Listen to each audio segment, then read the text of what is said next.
Morning, good afternoon, good evening, depending on the time and where you're watching us from. In case you're joining us for the first time, this is YC Studio 1212, Savangari, Bari, FCT Abuja. We are on Facebook, on Twitter, on YouTube, and other social media. Once you're connected, you're onto some very thrilling, interesting, and wonderful packages. You are welcome to this program once more. This is the words of our elders, our words of wisdom. I am Mr. Nnok, your anchor person. Today's topic may sound very paradoxical. It is about a question like, is sleep a friend or an enemy? Well, of course, it may sound somehow, but when you read in between the lines, you will discover that it makes some sense. Sleeping actually is created by God and is meant for every human to rest, to relax, to re-energize, to restore your lost energy, to make sure that your brain and your nerves are relaxed against the challenges of the following day. But if you oversleep and you forget what you're supposed to do, then it becomes an enemy. It was Martin Luther King, the great reformer of America, that said, I have so much things to do for the day. My schedule is so tight that I use the first 3 hours to pray.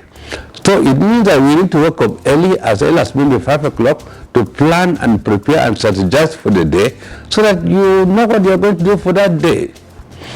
Now, that actually is the positive side of sleep. That makes it a friend. But the other side of it is that if you oversleep, for example, you go to bed by like 9 o'clock in the evening and wake up 9 in the morning, it means that you have bastardized what sleep is meant to be, and that sleep becomes now as an enemy. Now, there are some people that are awake, but they are sleeping. You may wonder how it is like that. Well, if you are awake and you are going around and you are asleep, I'm not talking about somnambulism, which means there are people that are walking and talking, walking and sleeping, but I'm referring to people who are not alive to their responsibilities.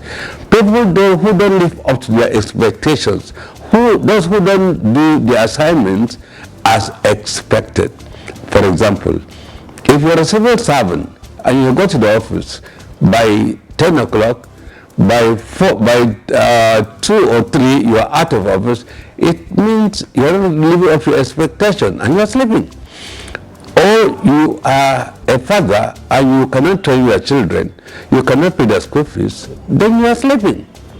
If you are a mother and you don't take care of children, you don't train them, then you are sleeping.